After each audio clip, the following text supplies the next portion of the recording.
हम इंडियंस के लिए ना बहुत बैड न्यूज़ है कि हमारा जो ये डॉलर का एक्सचेंज रेट जो है 86 रुपए चल रहा है, वो शायद बढ़कर 90 पार होने वाला है। और ये मैं नहीं कह रहा हूं, ये एसबीआई का लेटेस्ट रिपोर्ट कह रहा है। और आपने ये नोटिस किया होगा कि ट्रम्प के इलेक्शन जीतने के बाद हमारे रुपए की जो कीमत है वो तेजी से गिरने लगी है। और दुख होता है ये जान के कि 21वीं सदी में ये हाल हो गया है हमारे देश का, जहां अमेरिका इतने घमंड से कहता है कि आज अगर हम छींक भी मार दें तो सारे देशों में ठंड बढ़ जाएगी। और आज रुपए को डॉलर का गुलाम बताया जा रहा है। सिर्फ एक प्रेसिडेंट बदलने से हमारे रुपए की ये स्थिति हो गई है। तो बड़ा सवाल आखिर ये है कि क्या ये स्थिति पहले से ही थी? नहीं, हमारी स्थिति पहले ऐसे बिल्कुल भी नहीं थी।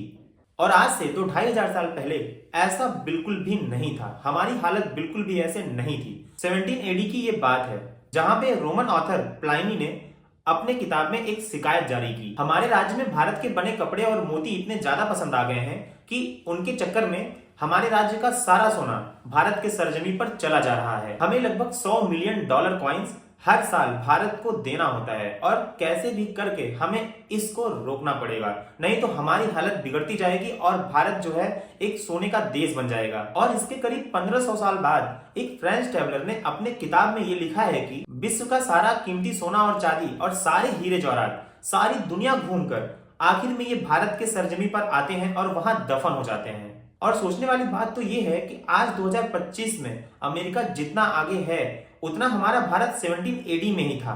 शायद उतना नहीं, उससे कहीं ज्यादा आगे था और कहीं ज्यादा रिच भी था। भारत को सोने की चिड़िया तो अंग्रेजों के समय में कहा गया। आखिर में भारत सोने का चिड़िया नहीं था, पूरा सोने का खदान था। और यही नहीं, 1950 में ब्रिटिश प्रोफेसर एंगस मिडसन ने भी अपने एक रिसर्च में ये खुलकर कहा है कि सन 1700 तक, यानी कि मुगलों के राज तक, हमारा भारत बहुत ही ज्यादा अमीर था। यानी मुगलों के राज तक पूरे देश की जितनी भी जीडीपी थी उसमें से 20 से 30% जीडीपी भारत से अकेले आता था। और उस समय भारत सारे ही देशों में सबसे ज्यादा सर्वश्रेष्ठ था।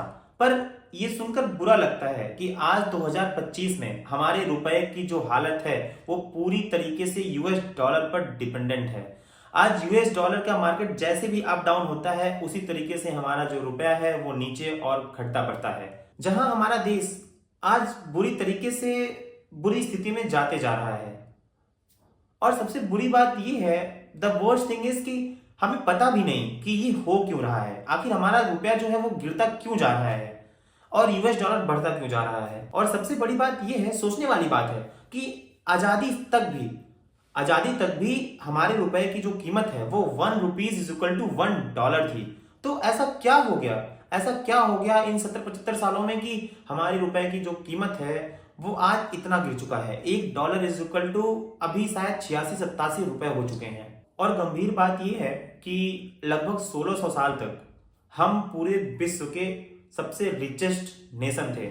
मतलब हमसे ज्यादा जीडीपी, हमसे ज्यादा पैसा, हमारे से ज्यादा माइलस्टोन्स, हमसे ज्यादा कोई भी चीज में कोई भी देश आगे नहीं था। मतलब we are the richest nation. और ये लगभग 1600-1700 साल तक रहा।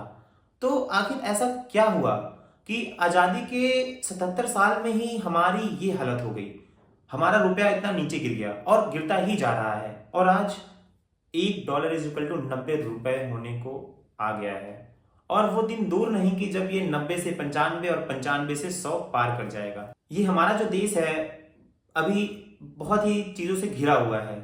हमारे देश में पॉलिटिक्स बहुत ज्यादा है, लोग धर्मों को लेकर के बहुत ज्यादा विचलित हैं। लोग अपने धर्म को बढ़ाना चाहते हैं, दूसरे के धर्म को दबाना चाहते हैं, कोई इसको मार रहा है, कोई इसको काट रहा है, पर लोग असल में समस्या को समझ ही नहीं रहे हैं। मैं किसी भी धर्म को लेकर के कुछ कह नहीं रहा हूं। और सोचने वाली बात है कि आखिर ये रुपया गिर क्यों रहा है, आखिर दिन प्रतिदिन ये डाउनफॉल पे क्यों है। डॉलर बढ़ता जा रहा है और हमारा देश जो है, हमारे देश की जो करेंसी है वो गिरती चली जा रही है। मैं इसे अपलोड करूंगा नेक्स्ट पार्ट में पूरी रिसर्च के साथ और आपको बताऊंगा कि आखिर ऐसा क्यों हो रहा है कि हमारी जो करेंसी है वो गिरती जा रही है और आखिर इसे कैसे बचाया जा सकता है और इसमें हमारा क्या योगदान होगा कि हम इसको प्रोटेक्ट कर सकते हैं। और आशा करता हूं कि आपको ये टॉपिक पसंद आया होगा और आप इसका नेक्स्ट पार्ट जो है वो देखना जरूर चाहेंगे। और अगर आप चाहते हैं कि मैं इसको पूरी रिसर्च के साथ नेक्स्ट पार्ट में ले आऊं तो कमेंट, इतना तो कहने की जरूरत ही नहीं है। तब तक के लिए बाय बाय, सब्सक्राइब जरूर करिएगा।